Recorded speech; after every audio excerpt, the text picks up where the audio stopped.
Hi friends, நாங்கள் இந்த வீடியோவில் நாங்கள் படிக்க போகிறது என்னென்னு பார்த்தோம்னா நீர்நிலைகள், அதாவது பாய்கைகளை பற்றி தான் இந்த வீடியோவில் படிக்க போகிறோம். சரி, பாய்கையிலையும் என்னென்ன பார்க்க போகிறோம்னா இந்த வீடியோவில் தொடக்கமாக பேசிக்காக அடர்த்தின்னா என்னென்னு பார்க்க போகிறோம், அதோட அமுக்கம்னா என்னென்னு பார்க்க போகிறோம். சரி, அதெல்லாம் நீங்கள் ஏற்கனவே படிச்சிருக்கீங்க, அதை வந்து ரிவிஷன் மாதிரி தான் இங்கே செய்ய போகிறோம். சரி, இப்போ அடர்த்தின்னு என்னென்னு தெரியும், ஓரளவு கனவளவில் உள்ள திணிவு. சரி, ஏன் அந்த அடர்த்தின்னு டேர்ம் யூஸ் பண்ணுறோம்னு பார்த்தோம்னா இப்போ எங்களுக்கு தெரிய வேண்டியது ஒரே அளவு கனவளவு, அதாவது இப்போ எல்லாத்துக்கும் தெரியும் கனவளவு என்ன தெரியும். இப்போ இந்த பாத்திரத்துக்குள்ள ஒரு அளவு நீர் இருக்குதுன்னு வைப்போம், அதே அளவான பாத்திரம் அதே அளவுக்கு இரும்பை நாங்கள் வச்சிருக்கோம்னு வைப்போம். சரி, இப்போ பார்த்தோம்னா ஒரே கனவளவு. ஆனால் ஒரே கனவளவாக இருந்தாலும் தெரியும் அந்த இரும்பின் அடங்கிய அந்த பாத்திரத்தில் வந்து நாங்கள் வெயிட் வந்து கூடவே இருக்கணும், கூட போஸ் கொடுக்க வேண்டும் அதை தூக்குறதுக்கு. ஸோ இந்த மாதிரி நிலைமையை பார்க்கறது தான் ஓரளவு கனவுல வந்து எவ்வளவு திணிவு இருக்குன்றது வந்து அடர்த்தின்னு நாங்கள் பார்த்து வச்சுருக்கோம். சரி, இப்போ எங்களுக்கு தெரிஞ்சது வந்து என்ன தெரிஞ்சிருக்கணும்னா அடர்த்தின்னு சொல்லப்படுறது ஃப்ளோ செமன் திணிவின் கீழ் கனவளவாக இருக்க போகுது. ஓரளவு கனவளவில் எவ்வளவு திணிவு இருக்குதுன்றது தான் அடர்த்தின்னு சொல்ல போகிறோம். இது ஏற்கனவே நாங்கள் படித்தது. அதோட தெரிஞ்சிருக்க வேண்டியது அடர்த்தி ஒரு எண்ணி கணியம். ஸோ அதோட அலகு உங்களுக்கு தெரியும், கிலோகிராம் மீட்டர் -3 இருக்க போது கவனமாக இருக்க வேண்டியது. இதுக்கு ரெண்டுக்கும் இடையில இடைவெளி விடணும், ஆனால் கேக்கும் ஜிக்கும் இடையில இடைவெளி விடக்கூடாது. சரி, இப்போ இன்னொன்று நாங்கள் புதுசாக என்ன படிக்க போகிறோம்னு பார்த்தோம்னா சார் அடர்த்தி. சரி, சார் அடர்த்தின்னு என்னென்னு பார்த்தோம்னா ஒரு பதார்த்தத்தின் ஒரு அடர்த்தி இருக்க போது, ஒரு பதார்த்தத்துக்கு எப்பயுமே நாங்கள் ஒரு அடர்த்தி சொல்லலாம். ஸோ இந்த அடர்த்திக்கும் நீரின் அடர்த்திக்கும் இடையிலான அந்த விகிதத்தை தான் சார் அடர்த்தின்னு சொல்ல போகிறோம். என்னென்னு பார்த்தோம்னா இதை சார் அடர்த்தின்னு சொல்லப்படுறது என்னென்னு பார்த்தோம்னா ஒரு பதார்த்தத்தின் ஒரு அடர்த்திய ஒரு பதார்த்தம் உண்டு, அதாவது இரும்பின் அடர்த்தி வந்து நீரின் அடர்த்தியிலும் எவ்வளவு கூட எத்தனை மடங்கா இருக்க போகுது, அந்த மடங்கு தான் நாங்கள் சார் அடர்த்தின்னு சொல்ல போறோம். சரி, இந்த சார் அடர்த்திக்கு பார்த்தோம்னா எங்களுக்கு தெரியணும் அலகு இல்லை, அலகு இல்லாத ஒரு கணியம்னா சார்படர்த்தி. அதை ஏன்னு பார்த்தோம்னா இந்த ரோவின் கீழ் ரோ டபிள்யூவா இருக்க போது ரெண்டுனே அலகு வந்து அடர்த்தின அலகுகள். ஸோ வந்து கேன்சல் ஆயிடும். ஸோ சார் அடர்த்திக்கு வந்து அலகு இருக்காது. ஆனால் உண்மையிலே கவனிக்க வேண்டிய இன்னொரு விஷயத்த பார்த்தோம்னா சார்பு வேகத்துக்கு வந்து எங்களுக்கு தெரிஞ்சிருக்கணும் அதுக்கு அலகு இருக்கு, ஆனால் சார்பு அடர்த்திக்கு அலகு இல்லை. சார்படர்த்தின்னு சொல்ல போறது ஒரு பதார்த்தத்தின் அடர்த்தி வந்து நீரின் அடர்த்தியிலும் எத்தனை மடங்கா இருக்க போகுது, இலவுக்காக அப்படி வச்சிருக்காங்க, அப்படி ஒரு டேர்மை யூஸ் பண்றோம். சரி, இப்போ எங்களுக்கு தெரிஞ்சிருக்கணும் நாங்கள் வளமையாக எவ்வாறு பாய்க்க போகிறோம்னா இந்த சமன்பாடுகள் வந்து ஒரு கிடை சமன்பாடுகளாக பாய்ப்போம். உண்மையை பார்த்தோம்னா இப்போ எங்களுக்கு திணிவை வந்து M7 B ρ என்றதை நீங்கள் பெரும்பாலும் பயன்படுத்த வேண்டி வரும். அதே மாதிரி ஒரு பதார்த்தத்தின் அடர்த்தி வந்து காண்றதுக்கு உங்களுக்கு நீர் அடர்த்தி ஏற்கனவே தெரிஞ்சிருக்கும் 1000 கிலோகிராம் மீட்டர் -3 தொடர்படர்த்தி அங்கே தந்திருப்பாங்க. ஸோ இப்போ இந்த மாதிரி தான் ரோ செமன் S × ρ W இதைத்தான் நீங்கள் பெரும்பாலும் பயன்படுத்த வேண்டி இருக்கும். ஸோ நீங்கள் கணக்கு செய்யும்போது இவ்வாறு நீங்கள் தெரிஞ்சு வச்சுருந்தீங்கன்னா இலவா பயன்படுத்தி போகலாம். M தந்தாங்கன்னா உங்களுக்கு B × ρ தெரியணும், அதே மாதிரி ரோன்னு தந்திருந்தாங்கன்னா S × ρ W தெரிஞ்சிருக்கணும். சரி, இப்போ இன்னொன்று நாங்கள் ஒரு கேள்வி செய்து பார்ப்போம். இப்போ தூய பாலின் சார் அடர்த்தி தந்திருக்காங்க 1.1. தூய பாலின் சார் அடர்த்தி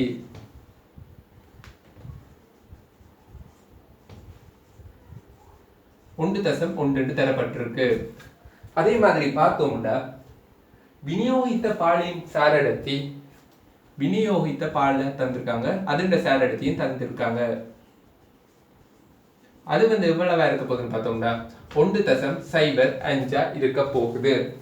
இப்ப கேட்கப்பட்ட கேள்வி என்னன்னு பார்த்தோம்னா ஒரு கனவளவு, அதாவது 1 லிட்டர் கனவளவு தூய பாலை நாங்க தயாரிச்சோம்னா, அதாவது வந்து 1 லிட்டர்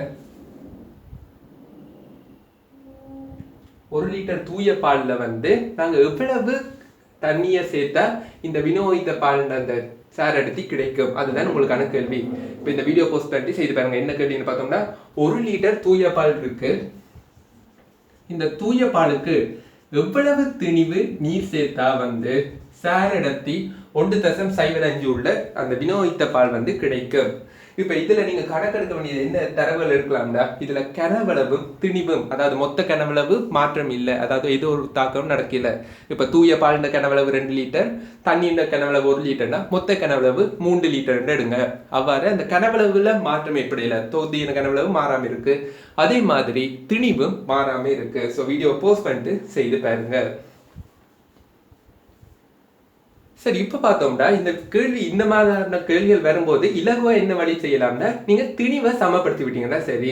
இப்போ உதாரணமா பார்த்தீங்கன்னா இப்போ நான் தெரியும் விநியோகித்த பால்ல என்னென்ன இருக்கும், தூய பால் இருக்க போகுது.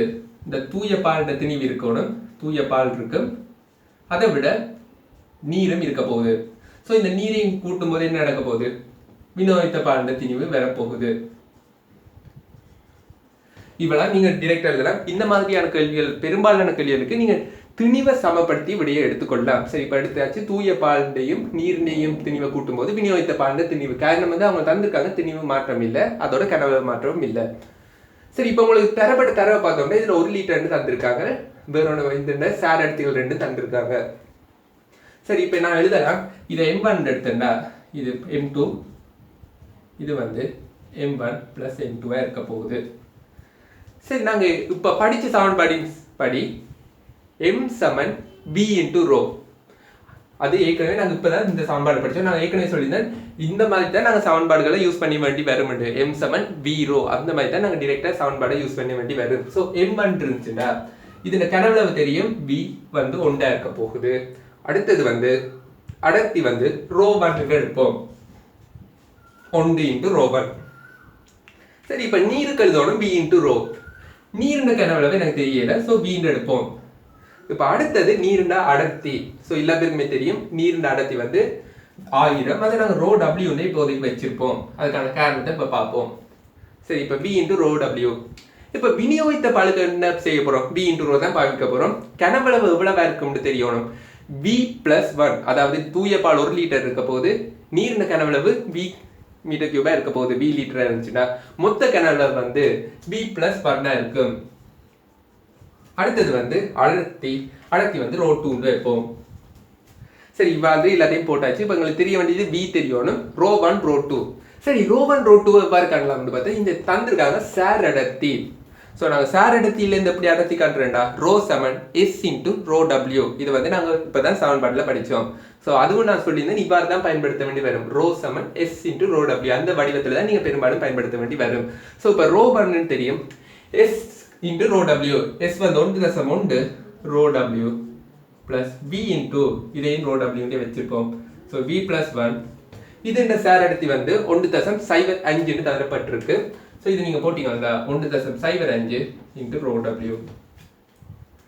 இப்போ பார்த்தீங்கன்னா தெரியும் எல்லா இடத்துலையும் ρw இருக்குது. இதுக்காகத்தான் நாங்கள் என்ன செய்திருக்கோம், இதில் வந்து ρw அதாவது 1000 பிரதியிடையில. சரி, இப்போ எல்லா இடத்துலையும் ρw இருக்குது. ஸோ நீங்கள் இதை சுருக்கினீங்கன்னா 1.1 + V வந்து 1.05 V + 1.05 வரும். ஸோ இதை சுருக்கினீங்களா 0.05 V, அதாவது V வந்து 1 லிட்டர்னு வரப்போகுது. அதாவது V = 1 லிட்டர் என்ன மீனிங்னு பார்த்தோம்னா இதுல வந்து 1 லிட்டர் தூய பால் எடுத்து அதுல 1 லிட்டர் நீரை சேர்த்தாதான் அதுல வந்து இவ்வாறான சார் அடர்த்தியுடைய விநியோகிக்கப்பட்ட பால் வந்து கிடைக்கும். ஸோ இதுல என்ன தெரிஞ்சுக்கணும்னு பார்த்தோம்னா இப்போ நாங்கள் செய்த ஒரே ஒரு ஸ்டெப் இதுல திணிவை சமப்படுத்தி இருக்கோம். அதுக்கு வந்து நாங்கள் 2 சமன்பாடுகளையும் பயன்படுத்தியும் இருக்கிறோம். சரி, இப்போ அடுத்தது நாங்கள் என்ன பார்க்க போறோம்னு பார்த்தோம்னா ஒரு ஓய்வில் உள்ள பாய்க்கு இப்போ நாங்கள் பார்க்க போகிறது அமுக்கம். சரி, அமுக்கத்தில் என்ன தெரிஞ்சுக்கணும்னு பார்த்தோம்னா ஒரு ஓய்வில் உள்ள பாய் ஒன்று இருக்குன்னு வைப்போம். சரி, இப்போ ஓய்வில் உள்ள பாயின்னு தெரியுமா, பாயின்னு என்ன தெரிஞ்சுக்கணும். பாயின்னு சொல்றது பெரும்பாலும் திரவங்களையும் வாயுக்களையும் தான் நாங்கள் பாயின்னு சொல்லுவோம். சரி, பாயின்னு சொல்றோம்னு பார்த்தோம்னா அது வந்து ஒரு இடத்துல இருந்து இன்னொரு இடத்துக்கு நகரக்கூடியனவா இருக்க போகுது. அதனால தான் நாங்கள் பாயின்னு சொல்லுவோம். அதாவது இப்போ பார்த்தோம்னா இந்த தண்ணியை நாங்கள் ஒரு தரையில் இப்படி ஊற்றி விட்டோம்னா இந்த தண்ணி வந்து மூவ் ஆகக்கூடிய வெள்ளமே இருக்கு. இதே நீங்கள் ஒரு திண்மத்தை நீங்கள் வச்சிங்கன்னா அது பரவாது. ஸோ பாய்ச்சல் இயல்பை காட்டாது. அதனால தான் நாங்கள் வந்து இதை வந்து பாயின்னு சொல்ல போகிறோம். சரி, இப்போ நாங்கள் பார்த்தோம்னா இப்போ ஓய்வில் உள்ள ஒரு பாயி. சரி, ஓய்வில் உள்ள பாயின்னு என்ன பார்த்தோம்னா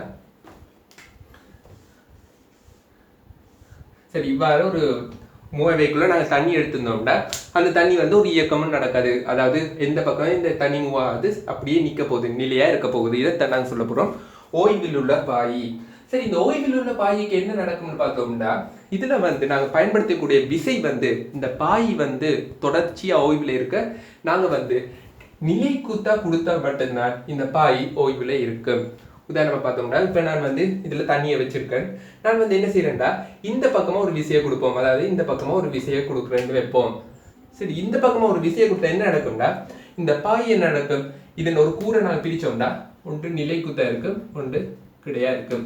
ஸோ இந்த கிடை விசை காரணமாக என்ன நடக்கும், பாய் வந்து பாய தொடங்கும், இந்த திரவம் வந்து என்ன நடக்கும், ஒரு கலங்களை ஏற்படும். இதே இந்த நிலைக்குத்து விசையால் என்ன நடக்கும்னு பார்த்தீங்கன்னா ஒரு மாற்றமும் இருக்க போறது இல்லை. ஸோ இப்போ நாங்கள் என்ன சொல்லலாம், இதுல இருந்து ஒரு பாய் ஒன்று இருக்கு, ஓய்வில் உள்ள பாய் ஒன்று இருக்கு, அதற்கு மேல செங்குத்தாக நீங்க வழங்குற விஷயம் மட்டும்தான் அந்த பாயால தாங்கிக் கொள்ள முடியும். இல்லாட்டி நீங்க கிடையாது வழங்கினீங்கன்னா அதுல கட்டாயம் ஒரு மாற்றம் ஏற்படும். இந்த நிலைக்குத்தாக நீங்க இந்த கொடுக்குற இந்த விசை தான் அதுக்கு உதைப்புன்னு சொல்ல போறோம். இந்த விசைக்கு நாங்க ஸ்பெஷல் நேம் வச்சிருக்காங்க, உதைப்புன்னு வச்சிருக்காங்க. இது வந்து உதைப்புன்னு சொல்லப்படும், அதாவது த்ரஸ்ட்னு சொல்லுவாங்க. ஸோ இப்போ தெரிஞ்சிருக்க வேண்டியது, இதுல வந்து ஒரு ஓய்வில் உள்ள பாய்க்குல கட்டாயமா நிலைக்குத்தான விஷயம் மட்டும்தான் தாங்கக்கூடியதா இருக்கும். சரி, இப்ப நாங்க இதுல இருந்து அமுக்கம்னா என்னன்னு பார்ப்போம். இப்ப இந்த ஓய்வில் உள்ள பாயிலே எடுப்போம். சரி, இப்ப இந்த பாயை எடுத்தோம்னா வேற பாய் இருக்குன்னு வைப்போம். இந்த பாயில நாங்க இதுல வெற்றிடம் ஒன்றுல இந்த பாயை வச்சிருக்கோம் எடுத்தோம்னா, இப்ப இது ஒரு சின்ன ஒரு திரவ கனவளவு எடுப்போம். இது ஒரு கற்பனை திரவ கனவு எடுப்போம். இது வந்து ஒரு வெற்றிடம் எடுப்போம்.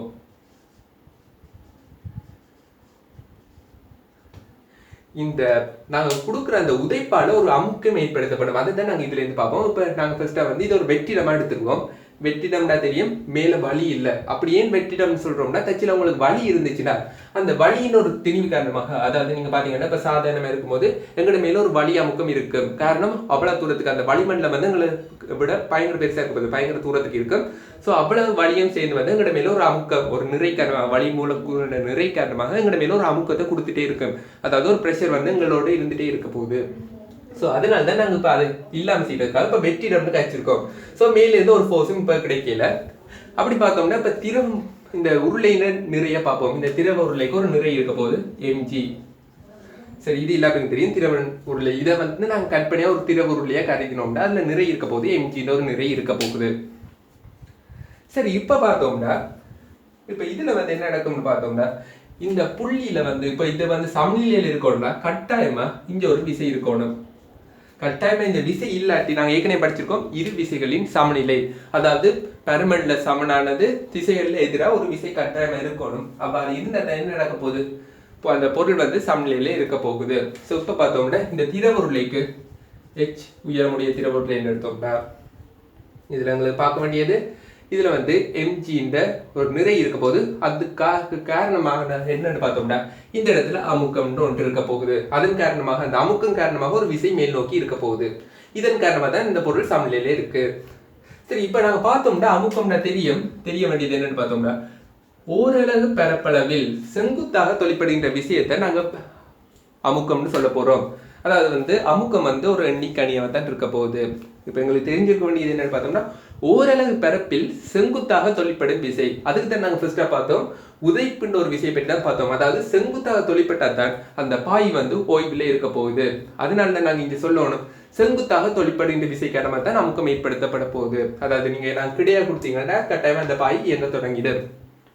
ஸோ இப்போ தெரிய வேண்டியது, ஓரளவு பரப்பளவில் செங்குத்தாக தொழிற்படுகின்ற விசையை வந்து நாங்கள் அமுக்கம்னு சொல்ல போறோம்.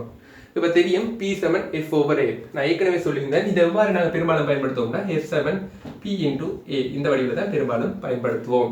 சரி, இப்போ பார்த்தோம்னா இப்போ நான் சொல்லியிருந்தேன் இது P, இது மேல் நோக்கி mg இருக்க போது, கீழ் நோக்கி mg இருக்க போது, மேல் நோக்கி அந்த விசை, அந்த அமுக்கத்தால் ஒரு விசை வரும். அதுதான் நாங்கள் ஏற்கனவே குறிச்சிருந்தோம். ஒவ்வொரு இடத்துலையும் ஒரு அமுக்கம் இருக்க போகுது. என்ன பார்த்தோம்னா, இந்த இருக்கிற துணிக்கைக்கு மேலே இருக்கிற துணிக்கையின் காரணமாக ஒரு ப்ரெஷர் கீழே நோக்கி கொடுத்துட்டே இருக்கும்.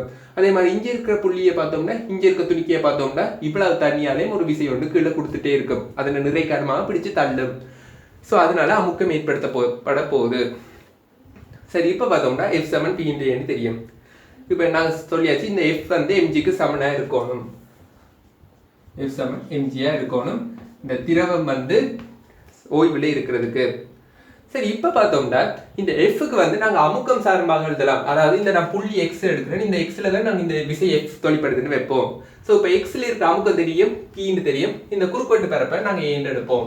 ஸோ இப்போ எஃப்க்கு பதிலாக எழுதலாம் பி இன்டூ ஏயா இருக்க போகுது. சரி, அடுத்தது எங்களுக்கு தேவை வேண்டியது எம் இன்டூ ஜி. சரி, இப்போ எம் எழுதலாம். நாங்கள் ஏற்கனவே படித்த மாதிரி எம் சமன் பி இன்டூ ரோவா இருக்க போகுது. இன்டூ ரோ இருக்க போகுது. அடுத்தது ஜியா இருக்க போகுது. சரி, இப்போ இந்த பி என்னன்னு எழுதலாம்னு பார்த்தோம்டா, பின்னு சொல்லப்படுறது கனவளவு. இந்த திரவ உருளைன்னா கனவளவு என்னவா இருக்க போகுதுன்னு பார்த்தோம்டா, இது எச்சா இருக்க போகுது. இது எச்சா இருக்க போகுது. இது நம்ம பரப்பளவு ஏ. ஸோ குறுக்கு வெட்டு பரப்பளவு தர உயரத்தை தான் நாங்கள் என்ன சொல்ல போறோம், கனவளவுன்னு சொல்ல போறோம். ஸோ இதை எழுதலாம் h into a rho g. So ரெண்டு பக்கம் ஏ இருக்கு. ஸோ கட் பண்ணிங்கன்னா P is equal to h rho ஜின்னு ஒரு விட கிடைக்கும். ஸோ அமுக்கத்துக்குரிய சமன்பாடு தீர்வுகள் எப்படி பயன்படுத்தலாம்னா பி சமன் ஹெச் ரோ ஜின்னு பாய்களில் நீங்கள் பயன்படுத்திக் கொள்ளலாம். ஆனால் முக்கியமாக கவனமாக இருக்க வேண்டியது, இது வந்து நாங்கள் கண்டுபிடிச்சது ஓய்வில் உள்ள பாய்க்கு தான் இவ்வாறு இருக்க போகுது. பி சமன் ஹெச் ரோ ஜியா இருக்க போகுது. இப்போ எங்களுக்கு தெரிஞ்சிருக்க வேண்டியது பார்த்தோம்னா, அமுக்கம்னு சொல்லப்படுறது ஓரளவு பரப்பில் தொழிற்படுறது செங்குத்தாக தொழிற்படுகின்ற விசை. அதாவது ஒரு பரப்பு இவ்வாறு எடுத்தீங்கன்னா, இப்போ நாங்கள் விசையை கொடுத்தோம்னா அமுக்கம் வந்து எதாவது ஏற்படுத்தப்பட போகுதுன்னா இந்த செங்குத்து கூறால் மட்டும்தான் ஏற்படுத்தப்படும். So F seven P into A தெரிஞ்சிருக்கு. அப்புறம் அடுத்து நாங்கள் வந்து பி செவன் ஹெச்ரோஜி பயன்படுத்தலாம். கவனமாக இருக்க வேண்டியது, எப்பயுமே அது ஓய்வில் உள்ள பாய்க்கு தான் நாங்கள் அதை பயன்படுத்தலாம். சரி, இப்போ நாங்கள் என்ன செய்ய போகிறோம்டா, இப்போ எங்களுக்கு இதெல்லாம் நாங்கள் பார்த்தாச்சு. இப்போ நாங்கள் எங்களுக்கு என்னோட தெரிஞ்சிருக்கணும், அமுக்கத்தில் வந்து சில இயல்புகள் எங்களுக்கு தெரிஞ்சிருக்கணும். சரி, அமுக்கத்தை பற்றி எங்களுக்கு தெரிஞ்சிருக்க வேண்டிய முக்கியமான விஷயங்கள் என்னென்னு பார்த்தோம்னா, அமுக்கம் ஒரே பாயில ஒரே திரவ மட்டத்தில் ஒரே கிடை மட்டமா இருக்கும். ஒரே பாய் இருக்க போகுது, ஒரே கிடை மட்டத்தில் இந்த அமுக்கம் வந்து சமனா இருக்க போகுது. இந்த காரணம் என்னன்னு பார்த்தோம்னா பி சமன் ஹெச்ரோஜின்னு பயன்படுத்தி இருக்கோம். ஹெச்ரோஜின்னு தெரியும். இப்போ பார்த்தோம்னா இப்போ இவ்வாறு ஒரு அமைப்பு இருக்குன்னு வைப்போம். இவ்வாறு ஒரு அமைப்பு இருக்குது. ஸோ இந்த இருக்கிற அமுக்கம் இதில் திரவம் இருக்குன்னு வைப்போம். ரெண்டு சம உயரத்திலேயே திரவம் இருக்குன்னு வைப்போம். ஸோ இப்போ பார்த்தோம்னா இந்த இடத்துல நாங்கள் அமுக்கத்தை கணிச்சோம்டா, இதை வந்து H2 வைப்போம், H1. இதை வந்து இந்த இடத்துல அமுக்கத்தை கணிப்போம். அதே மாதிரி இந்த இடத்துல அமுக்கத்தை கணிச்சு பாருங்க. ஸோ இப்போ எங்களுக்கு தெரிய வேண்டியது, ஒரே இடத்துல அமுக்கம் சமண்டு எப்படி சொல்றேன்னு பார்த்தோம்னா, இந்த எக்ஸ்ல இருக்கிற அமுக்கம் என்னன்னு பார்த்தோம்னா H1 இன்டூ அடர்த்தி ரோவா இருக்க போகுது, ஜியா இருக்க போகுது. அதே மாதிரி ஒரு திரவத்தை விட்டீங்கன்னா சம தூரத்துல தான் இருக்கு. ஸோ இது வந்து H1 இருக்கு. ஸோ இந்த இடத்துல இருக்க அமுக்கம் வந்து, அதாவது இந்த இடத்துல நாங்கள் கண்டுபிடிக்கொண்டு வைப்போம். அதே மாதிரி இது வந்து H1 உயரத்துல இருக்க போகுது. ஸோ இதுல பார்த்தோம்னா பையில இருக்கிற அமுக்கத்தை பார்த்தோம்னா உயரம் H1 ரோ ஜி. ஸோ ரெண்டுமே சமனா இருக்க போகுது. இதுல சொல்லக்கூடியது, ஒரே திரவத்துல ஒரு தொடர்ச்சியா ஒரு கனெக்டா இருக்கிற ஒரு திரவத்துல வந்து ஓய்வுல இருக்கிற திரவம் ஒன்று எடுத்தோம்னா, ஒரு பாய் ஒன்று எடுத்தோம்னா, அதுல வந்து என்னவா இருக்க போகுதுன்னா ஒரே கிடை மட்டத்துல அமுக்கங்கள் சமனா இருக்க போகுது. ஸோ நாங்க இலவா சொல்லக்கூடியது, ஒரு திரவம் ஒன்று எடுத்தா அந்த திரவத்துல ஒரே திரவத்துல ஒரே கிடை மட்டத்துல இங்க இருக்க அமுக்கம் இங்க இருக்க அமுக்கம் சமன். காரணம் அந்த நிலைக்குத்து உயரம் வந்து அதை மேல் நோக்கிய உயரத்துல தான் தங்கியிருக்க போகுது, அது மாறவில்லை. அதோட ஒரே திரவம்னால இந்த அடர்த்தியும் மாறாது. சரி, இப்ப நாங்க இன்னொரு செய்து பார்க்கலாம்.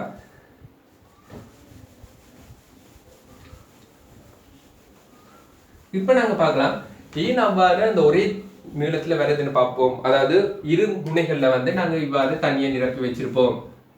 சரி, இவ்வாறு தனியை நிரப்பி வச்சிருக்கோம் வைப்போம். இங்கால வந்து H1 வைப்போம். இந்த இடத்துல வந்து ஏன் இவ்வாறு அமையக்கூடாது, ஏன் இவ்வாறு இருக்கக்கூடாதுன்றதை நாங்கள் இப்போ பார்ப்போம், ஒரு எக்ஸாம்பிள் மூலம் பார்ப்போம். சரி, இப்போ எங்களுக்கு தெரியும், இப்போ இந்த இடத்துல வந்து இந்த இருக்கிற அந்த உருளையை நாங்கள் எடுப்போம். இந்த இடத்துல இருக்க திரவ உருளையை நாங்கள் கற்பனையாக எடுப்போம். சரி, இந்த திரவ உருளை வந்து சமநிலையில் இருக்கணும்னா என்ன விசைகள் தொழிற்படணும்? இந்த திரவ உருளை வந்து சமநிலையில் இருக்கிற அந்த கிடையா சமநிலையிலே இருக்க போகுது. அதாவது இந்த இடத்துல ஓய்விலேயே இருக்குது. அதுக்கான காரணம் என்னன்னு பார்த்தோம்னா கட்டாயமா விசைகள் சமநிலையை அடைஞ்சிருக்கணும். ஸோ இதுல விசையை பார்த்தோம்னா இந்த இடத்துல வந்து ஒரு விசை இருக்குன்னு வைப்போம், F1. இதை F1 வைப்போம், இதை F2 வைப்போம். இப்போ நாங்கள் இந்த திரவ எங்களுக்கு தெரியும் அமுக்கம் வந்து எல்லா புள்ளிகளிலையும் தொழிற்படும். அது வந்து என்ன பார்த்தோம்னா அது ஒரு எண்ணிக்கடியும். ஸோ அந்த திசையிலே எல்லா புள்ளிகளையும் இந்த அமுக்கம் தொழிற்பட போகுது.